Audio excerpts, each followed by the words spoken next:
Bismillahirrahmanirrahim. Assalamualaikum warahmatullahi wabarakatuh. Ya, hari ni kita nak berkongsi satu buku yang saya beli semasa Pesta Antarabangsa Kuala Lumpur 2025 pada 23 hingga 2 Jun.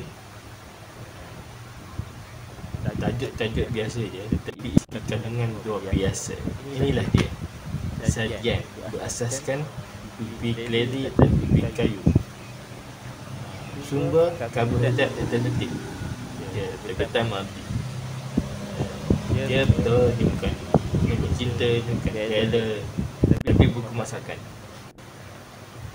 Tapi jangan pandang rendah. Buku ni sebenarnya penuh hadiah menarik untuk kita cuba ubah gaya kita, gaya bermakanan kita. Jom kita cerita lebih lanjut. Teringat saya pusing-pusing kita tengah masuk bus ni tingkat 3, pusing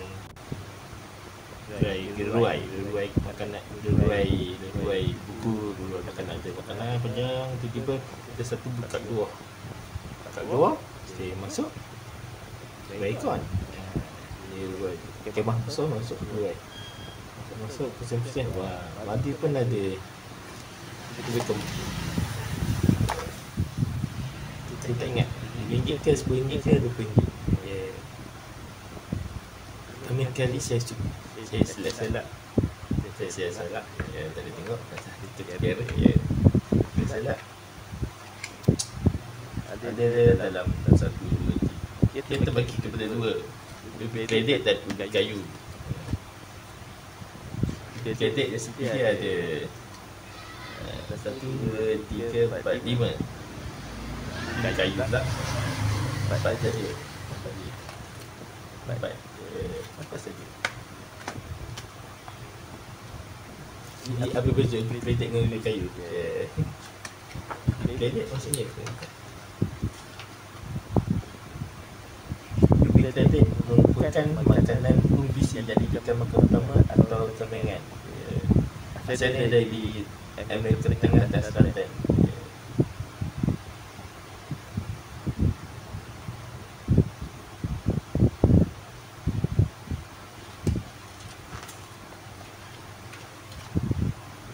Ubi kayu pula makanan tradisi Malaysia. Dengan uji semasa Malaysia gajah dapat Jepun berbagi menaikkan berdasarkan tu. Dia panggilnya ubi kayu berasal dari Brazil. Ada dari Asia. Dekat Malaysia banyak ubi kayu lah. Ubi kredit dia saya tak bukan tradisi kita lah.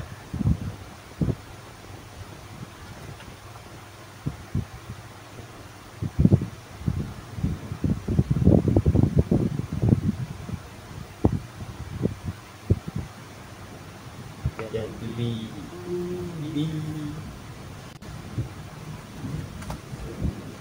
di dalam ni, tapi saya suka letakkan dalam buku ini.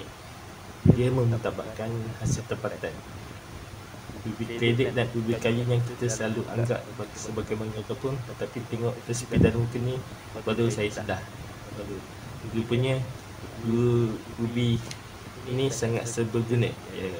Kita boleh tradisional dan moden. Buku ni penuh dengan resipi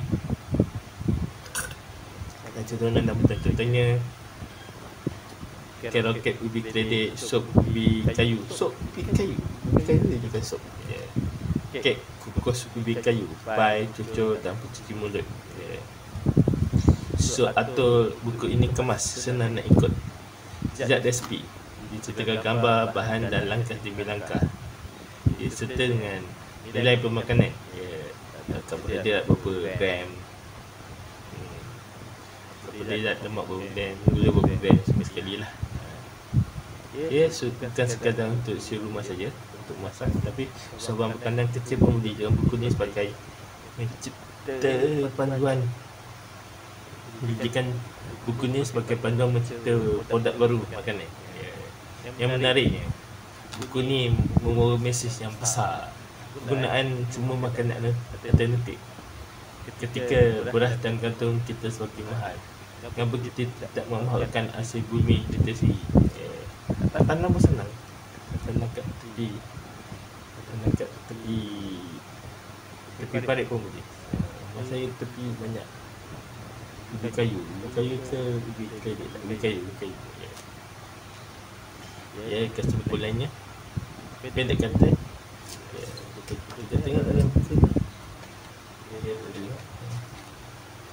dia ada cucur manis, hash brown, brownie, pai, ubi kedai, sup krim, cucur masin, sushi, kalau tetek, kalau ketek, maaf saya tak faham.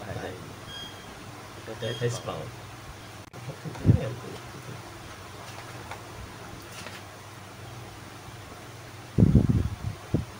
Ketek ni macam dekat. Ini satu tag kita dah cari. Kesimpulannya, buku ni bukan sekadar koleksi CD, tetapi dia satu bentuk kesalahpakanan.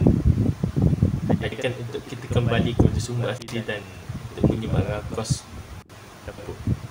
Jika anda pencinta makanan tempatan, ingin mencari resipi baru yang unik atau ingin menggunakan bisnes makanan, buku ni memang boleh. Dia murah dia, tak ingat saya RM10 ke RM20. Dia banyak gambar, budak-budak pun boleh belajar. Sampai kita saja. Jangan lupa like, jangan lupa suka video saya, kongsi video saya dan langgan video saya untuk melakukan ulasan buku yang menarik sesungguhnya. Sekian, terima kasih.